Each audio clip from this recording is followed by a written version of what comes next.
What's this? Ashes of Creations. Want that. Should I mean, he's gonna say Arcage. It's gonna say Arcage, a Lineage 2, and Guild Wars 2. That's my bet. One of the three, if not all three. But let's see what he says. 324. Ashes of Creations Alpha 2 unfortunately did not grace us with its presence at the end of 2022 or even with an announcement of the next stage of testing. And although I have very high hopes that we will see Alpha 2 this year, it might be time to start thinking about what you can play to get you to stop watching those same Ashes gameplay videos over and over and over again while you wait. Well, lucky for you, I have a couple recommendations to jump into. And no, this isn't going to be one of those videos that lists every MMO that is currently out there, because there are a lot of them, and a lot of them suck. Yep, and a lot of them are pretty much the same MMOs, because there's only like so many top 5 MMOs that, like, you know, maybe you'll debate on the 5th place, but the top 4 are pretty much, you already know. So yeah, those videos, like, and also they don't really answer the question what to play until Ashes of Creation, so. But there are a couple that I personally enjoy playing. You might not, but if you don't, you don't. And then there's another one that is on the horizon that we should expect in the next 6 months that I will be jumping into. And that one is Throne and Liberty. Throne and Liberty is an upcoming mmoRPG by NCSoft that has been in development for more than 10 years. And if it looks good, probably plays good, but I'll probably not get into it. Similar to how I could not get into Sword Online. No, what was it called? Solo. It was called Solo. Sword of Legends Online. Yeah, like I couldn't get into that as well. I played it, just couldn't get into it. If you are excited for Ashes of Creation, this might be your best bet at quenching that thirst until we get through Alpha 2. Throne and Liberty was originally a sequel to Lineage, a game that Ashes of Creation's creative director Stephen Sharif put a lot of time and money into back in the day, and has taken much inspiration from when developing Ashes of Creation systems. Throne and Liberty is said to have a completely open world, which even includes... when is it out, by the way? I don't think it's out anytime soon. Includes PvE dungeons. These dungeons will have multiple layers where you can use traversal equipment such as the grappling hook to get you to the areas that you want to explore quickly. If you're more into PvP, there will be objectives in the world that guilds can fight over and take control of, siege warfare, which has players attacking or defending castles, which also allows for players to turn into what I'm calling siege creatures, which are massive beasts that can destroy walls, transport other players, and infiltrate the castle. This massive open world will feature minimal fast travel, but allow for players to transform into creatures such as eagles and wolves to get to locations faster. Unfortunately though, character-wise, there's only one race to choose from, being humans, but you will be able to customize your character through the character. I'm totally fine with only having humans. Like, I know why that's like such a big deal for people. At the end of the day, just how you look, like, I mean, who cares? Creator, along with transforming into various creatures within the game. The big downside to Throne and Liberty, the best thing about it being only humans is that the devs will only work on one type of skeleton, therefore they can dish out more appearances. Because like every time you have like let's say an armor set, you have to readjust the armor set on different skeletons. This takes extra dev time, and probably in that amount of time you could have designed 2 or 3 more other fucking armor sets. Is if you know NCSoft, then you probably know that you will be paying lots of money in this game to get the best gear. NCSoft is known for their pay-to-win element in MMOs, and although not the only time I really care about this, so technically I don't care about the pay-to-win. If the game itself feels fulfilling enough, I don't give a shit. I'm playing a game called Summoner's War on mobile, which I'm gonna make a video about later. And like, yeah, to be the best there for PvP is like this pay to win for sure, but like for PvE you can do almost all the content pretty much. Actually no, you can do all the content PvE without paying anything, which is like more than enough for me, right? I don't really care too much about pay to win in certain aspects, but again, the PvP there I'm not interested in. But like, if this game if you pay to win in this game and all it really allows you is to like maybe to do the raid like faster than others, or you can do it maybe like a week or two before other people could, I don't really care about that. So it's like the same reasons, like I don't really care that Lost Ark is pay to win. I don't really play it because I can't get into it. Pay to win is just an extra reason for me not to get into it, but like pay to win has never been like something that okay, this game's pay to win, I'm not gonna play it. It's never been really about that. It's mostly like the gameplay itself is just not appealing, and then there's the pay to win. Not much has been commented on how exactly their monetization plans will work. It's something that you may want to keep an eye out for if this bothers you. If you can look past that potential pay-to-win aspects though, Throne and Liberty may be a great option for you to get into until Ashes of Creation is finally here, as it's said to launch within the first 2 quarters of 2023, so by June roughly. This game will be out on PC and also PS5, so if you're a console gamer, you'll finally have an MMO that's not Neverwinter to jump into. I know a lot of you are going to hate on this one, but if you're looking for a more casual approach to mmoRPGs, World of Warcraft Dragonflight is actually very enjoyable. Blizzard hasn't exactly had the best track record in the last few years, but the Warcraft team appears to be pouring... Okay. Let's put PvP aside for a second with WoW, okay? WoW PvP is in a decent spot in the sense that you can easily access. If you enjoy PvE, unless you're like a super casual, all you care about is solo playing in the world, killing random mobs, doing the same exact shit over and over, and like with no actual goal, then yeah, sure, you'll enjoy WoW. If you have goals, WoW is not for you. Like WoW, literally, if you want to play endgame, you might as well go to a casino. You have better chances to win there. Their heart and soul into the expansion, taking on player feedback, updating old systems that are in desperate need of it, and really trying to bring the game back to life. This is the first time in a very long time that I have felt it necessary for me to log into the game every day just to do quests, grind out that arenas, and get my vault unlocks done. It's not about you logging in every day. That's never the problem. It's every week, every month. You cannot take a break from the game if you really want to. If you're already going down that route of like, oh, I don't feel like I have to log in every day in order to be at the top, No, but you still have to log in every week and every month in order to stay where you are, because the game will progress and you won't, right? It's like there's so much, and like also, do you want to spend 10 hours in a week doing Mythic Plus if you hate it, just so you can get the item you need? Right? It's like, yeah, it's not fun. Right? The Vault incentivizes you to log in every week and do a certain amount of content. Now, if you're like, min-maxer, you would want to do 6 raid bosses, 8 Mythic Pluses, and all of your PvP in that week on one character. That's like 30 plus hours of work. I'm exaggerating. If you're just doing like, let's say you're already at like, you're doing Mythic 20s only, okay, and you're already a Mythic Raider that can kill 6 bosses, okay, let's say 3-hour raid. If you're doing Mythic 20s and it's not in a pug, let's say it's in a group, I would say 5 hours, okay, so that's,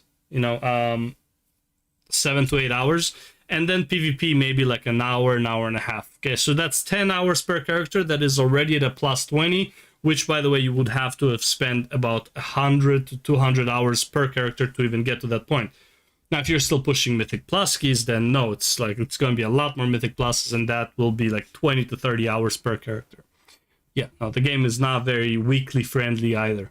You just want to maintain yourself with moving item level increase. Now, let's take Final Fantasy, which is another vertical MMORPG. How long does it take for you to cap your weekly goals?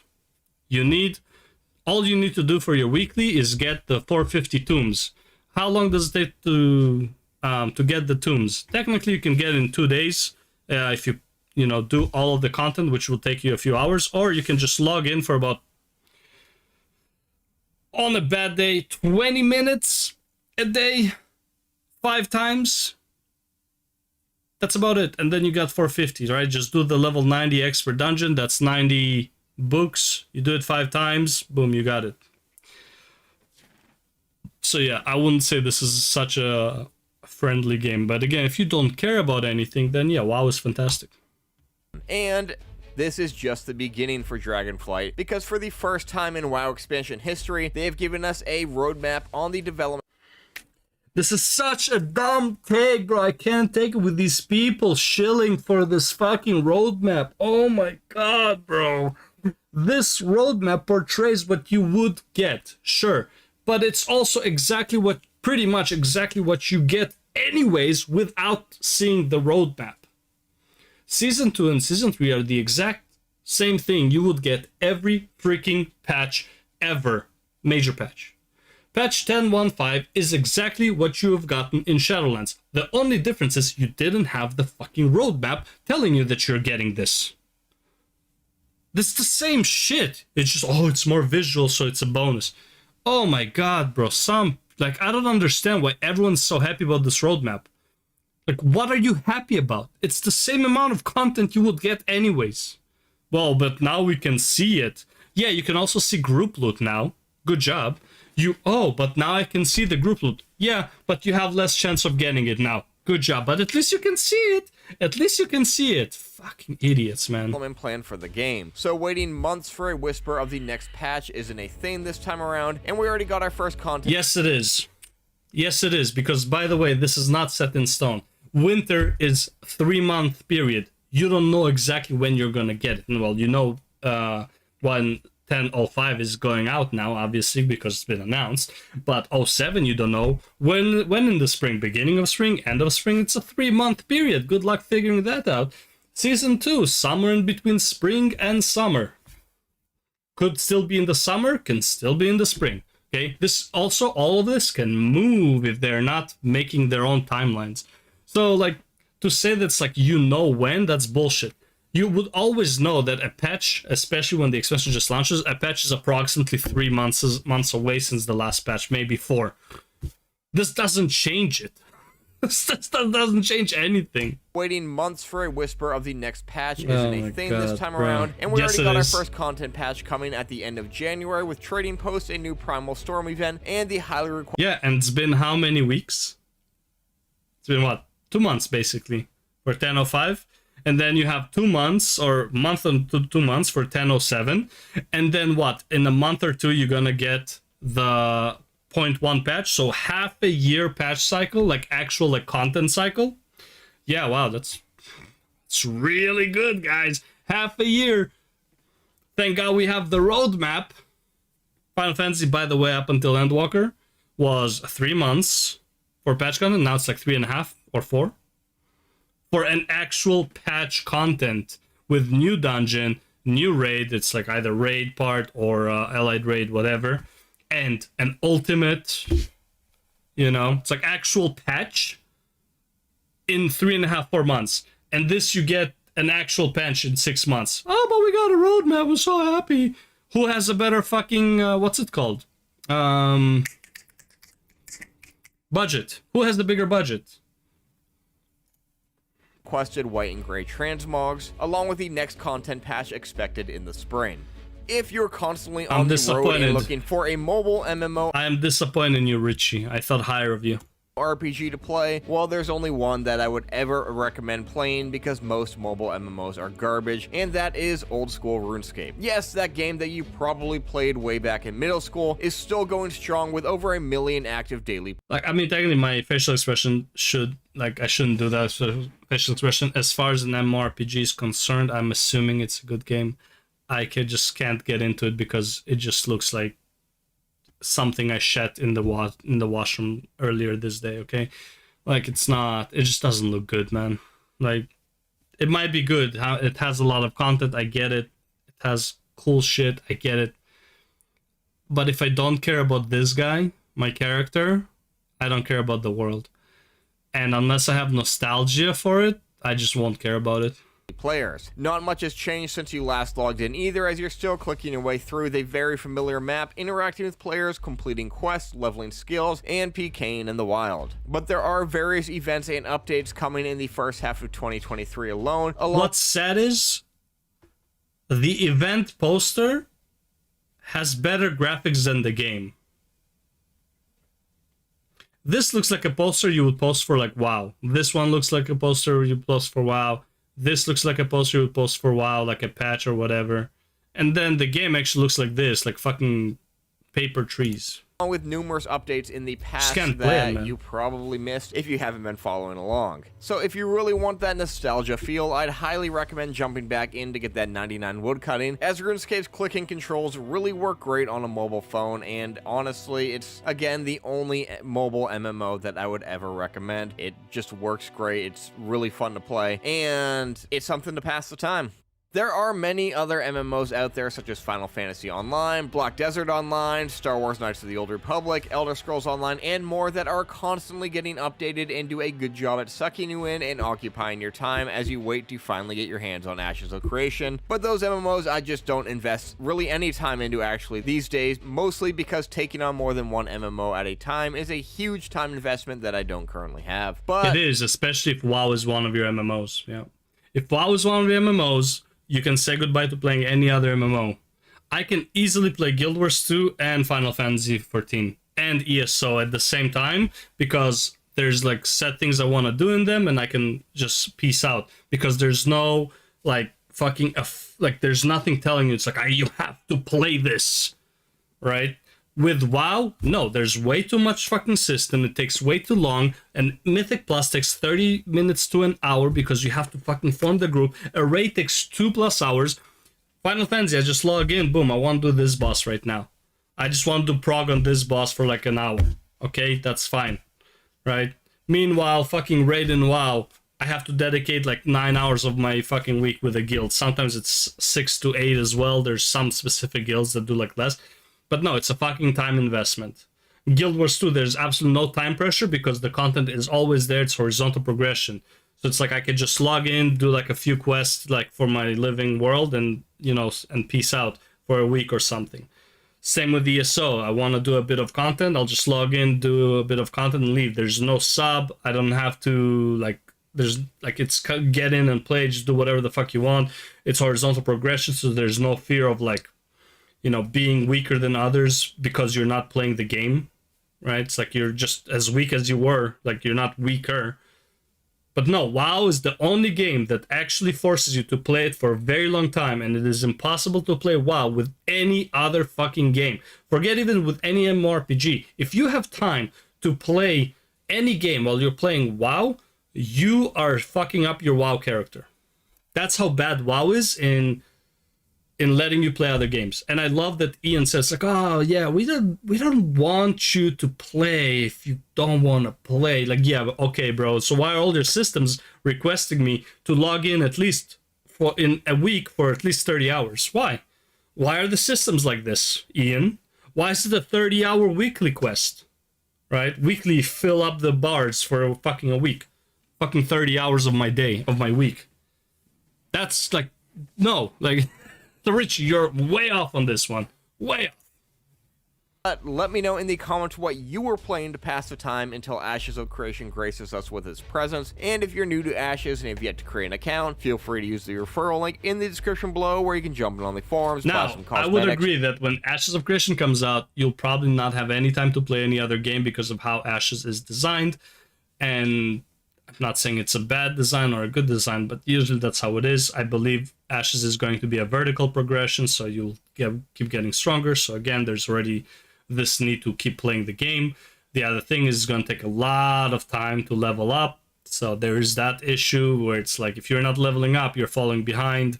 So yeah, when Ashes comes out, it's going to be similar to WoW in that regard, but we'll see how the game plays. If it's horizontal progression end game, then I don't care. Then it's fine. You're not forced to. And I believe they're also sub-based as well. Or just hang out until you can finally step foot into the world of Vera. Otherwise, be sure to click that subscribe button, hit that thumbs up, turn on the bell for notifications, and stay tuned for a lot more to come. Ah, look, it's a tree growing.